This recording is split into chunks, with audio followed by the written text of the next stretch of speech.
Houston. Of all the major professional sports in the U.S., baseball presents the greatest melting pot, a captivating blend of cultures and backgrounds that, at its best, brings people together for a common good. At its worst, you get the incident that hijacked Game 3 of the World Series on Friday night. The Astros topped the Dodgers 5-3 at Minute Maid Park, and Houston now owns a 2-1 advantage in this fall classic with the chance to take a commanding lead in Saturday night's Game 4. A balanced offensive attack from the major's best hitting team saw 8 Astros combine for 12 hits, and 5 players each drove home 1 run. First baseman Yuli Gurriels, however, delivered the most offensive moment of the night, the one folks here discussed the most afterward, after he crushed a Yu Darvish fastball for a home run to left field, producing the game's first run in the second inning.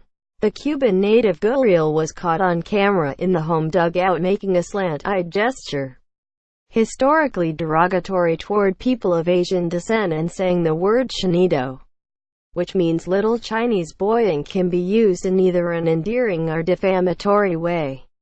According to the popular website Urban Dictionary, Darvish is not Chinese, his mother is Japanese, and his father Iranian. Through an interpreter, Darvish called Gurriels' action disrespectful and added, "He made a mistake and you have to learn from it. We are all human beings. We have to learn from it." Gurriels, through an interpreter, expressed remorse over what transpired, although his answers and the Astros' silly decision to cut off questions rather than let the interview session to play out left it unclear whether he actually appreciated why he created such a storm. "I didn't mean to offend anybody in Japan," Gurriels said. "I have a lot of respect.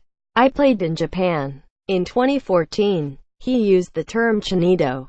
He said, because in Cuba, we call everybody who's from Asia Chino. We don't call them Japanese. We call them Chino. That's not great, obviously, and you really hope he stops doing this." Yet at least he provided some context.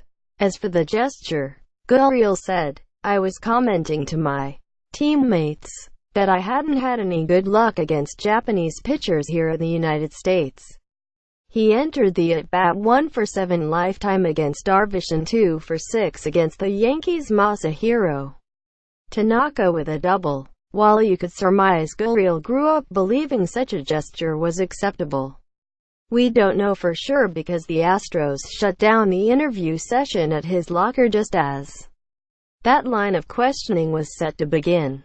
The Astros also turned down Major League Baseball's request to bring Gurriels into the designated interview room, which would have given him and his team a more comfortable platform to express accountability and perspective. Instead, Gurriels dug himself out of most of the hole he had created, but not all of it, as it isn't clear whether he fully appreciates the cause of the controversy.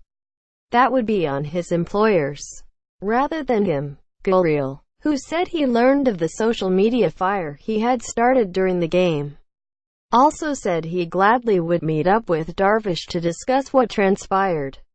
"I will talk to him because I don't have anything against him," he said. "I think he's one of the best pitchers in Japan, and I never had success against him. That's what I said. Japan opened my doors to baseball. I didn't mean to do anything offensive."